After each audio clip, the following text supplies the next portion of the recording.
Hey guys!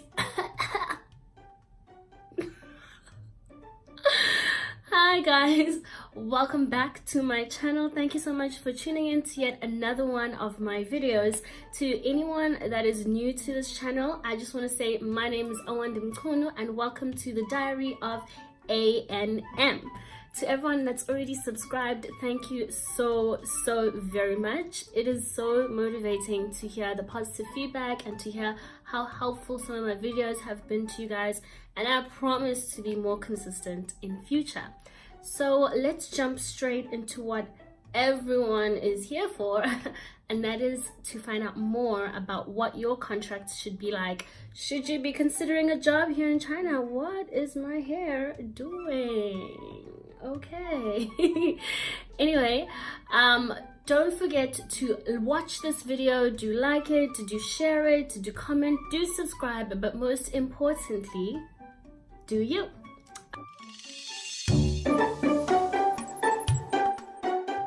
Alright, let's get it started.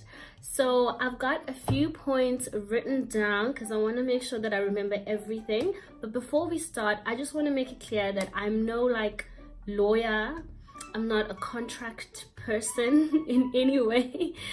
This is just from the contracts that I've had. So before I had my contract here in China, I received a job offer in South Korea. So I know what should be in your contract, what shouldn't be in your contract, what you should ask about, what you shouldn't ask about, and everything in between. But you know that I only have 15 minutes because YouTube doesn't like me. I'm kidding. But I only have 15 minutes for my videos, so I'm going to make sure that I kind of summarize everything and make it short and make it straightforward and to the point.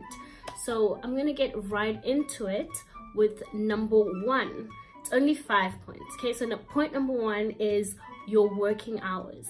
No matter where you'll be working, so if you're working for a university or a public school or a training school, your contract has to include what your working hours are. So if you find yourself working for a training school, that's generally where you'll be working the most hours. So in a week, you could find yourself working from anywhere between 30 hours or 40 hours. I think the maximum that they're allowed to give you is 35, and maybe overtime to get it to 40, I think. But you should know your working hours. That should be in your contract. So if your contract doesn't include working hours, that is problematic. That is a sign. That is something you should be scared of. I would be scared of that. Because why aren't they telling you how many hours in a week you're working? You know what I mean? So definitely working hours is number one. Make sure you know. If it's not included, make sure you ask. And once you've asked, make sure that you sign a document that actually includes it. So don't just agree on something verbally and then not sign it on paper, because you're gonna get to China and let me tell you, they're gonna forget that they agreed to this, and yeah, you're gonna find yourself in just a terrible position. And I don't want anybody to come here thinking one thing and then you actually realize once you're already here that no, it's not that thing, it's another thing. So make sure you know your working hours. Number two is salary. So your salary will be determined by your working hours, if that makes any sense. If you're working for a university, I know universities generally the working hours aren't that much, so you could be working for 10 hours in a week, and then you will be paid according to that. You won't be paid as much as someone who's working in a training school, because in a training school they work for so many more hours, they're gonna get paid more. It kind of only makes sense, so make sure you know your salary, and your salary correlates to your working hours. Yeah. Also just look around. I don't know the minimum for universities or for public schools, but I do know for training schools, depending again on the hours, it shouldn't be less than 10,000 RMB. maybe like 9,000 RMB. So always try to have an idea of what like the minimum should be and then take it from there. Also, like your qualifications might factor into your overall salary. Number 3 is your payday. I've actually seen a contract that didn't say anything about when the person was going to get paid. It only mentioned that they were going to be paid before a specific date. So they said, we will pay you before the 10th or something. But it didn't actually say we're going to pay you on this day, which I find to be completely ridiculous. Like, how on earth are you even considering signing something that doesn't even have a payday? Like, they're not giving you a date. They're just saying on any day, we don't know when we're gonna pay you, but like before this day. That is so red flag to me. That is so red flag. That is major red flag. Like, wow, you should never like walk away. Don't do that, because there are definitely people living in China that don't get paid every month. There are schools that will not pay you. There are schools that will always try to, make you do all the work and then not pay you. So the mere like they have the audacity to give you a contract without a date of when you're getting paid. Wow, no guys, don't do that. That is scary. That is scary to me, to think that that is actually something that they had the audacity to give to someone as an actual contract. What? Like, what are you thinking? No, never. Don't do that. No. No. I know how exciting it can be, especially if you've been waiting for a job. I know I waited for a job back home for months, and if you've been waiting for years, I can only imagine how exciting it must be to finally get this opportunity, and you're like, oh my gosh, I finally have a job, I finally have something.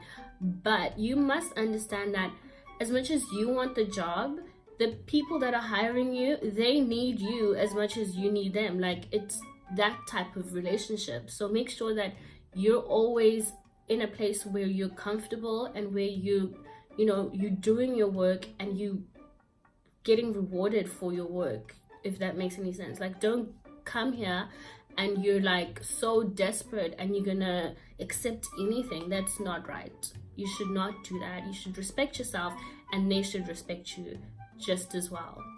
So yeah. Number 4 is annual leave. Now, I don't know what the like minimum annual leave is. I think I've actually looked at a job online.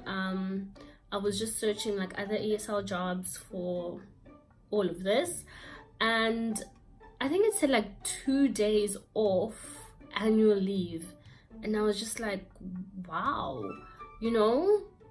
that is insane. So obviously you're gonna get the holidays, the Chinese holidays, and then for annual leave you're gonna get 2 days off. No. Like, what are you gonna do in 2 days? Like, that's a weekend. You're gonna get a weekend off for annual leave? That isn't it. That's not it. I'm gonna go ahead and say that annual leave, you shouldn't be expecting like a whole month of annual leave. No. I mean, if you do get that contract, then wow. But I know I get like 10 days. That's it. And I feel like that's kind of like the whatchamacallit? When it's like the standard. That's the standard. Yeah.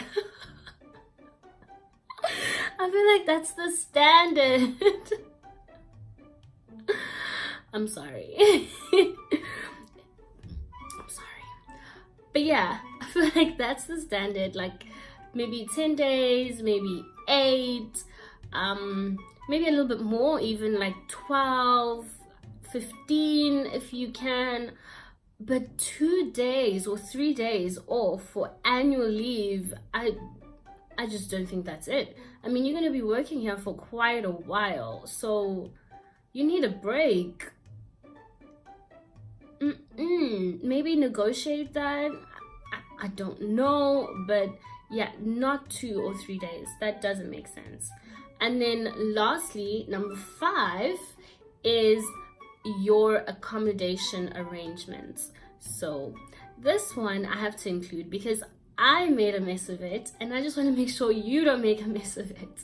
So when I got my contract, everything was clear. They had like a whole accommodation, and like they had everything that they would help me with and what's not. And what it said was that they were going to give me 2,000 RMB every month for my... Was I supposed to tell you that? Was that confidential? Okay, so they're going to give me beep amount every month for my accommodation, and yeah, that was that. So when I came here, I already knew that they weren't going to find it for me, or like I wouldn't come here and there's an accommodation, like an apartment waiting for me. It only made sense that I would kind of look for it myself and I'd have to find it, but they would give me the money every month to pay for it. Right. So I thought. But the reality was, when I came to China, I needed to pay for the deposit and the first 3 months of rent. So if you haven't watched my last video, you don't know this, but if you have, then I've already shared this with you guys. But I'm just gonna say it again. I should have asked, or it should have been a bit more clear, because I came here and I didn't have that amount, and I didn't have a place to stay, and I didn't know what to do. But yeah, after that month, so after I came here in September, after September, the next month, they started paying me the monthly rent fee like they said they would. But it was just not really good enough to not have been told ahead of time that I was gonna have to pay for the accommodation, like for the initial fees that were involved with acquiring the accommodation, if you know what that means. So I feel like the contract itself should have made that clear, that, oh, by the way, you're gonna have to have so much money when you come here so that you can pay for the rent, whatnot. And that wasn't in my contract, and I didn't know that, and I didn't even ask about that. So I feel like if you guys are like, you have a contract, even if they do mention that they're gonna give you so much money for rent every month, make sure that you also know, you find out if you're gonna find yourself in the same position that I found myself in. Also, like, just ask questions. If you don't know, ask. Make sure that you ask as many questions before you sign it, and try not to sign the very first contract that you get. A tip. So that if you get another one, you can, somewhere compare, and see which one's better. I think if you're already in this process, you've probably been applying to tons of different schools. You're going to get more than one interview, and hopefully you're going to get the contract. You're going to get employed by more than one company, so that, you're really taking the best and you're really making the best decision for you.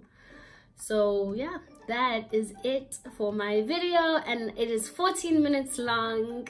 Yay!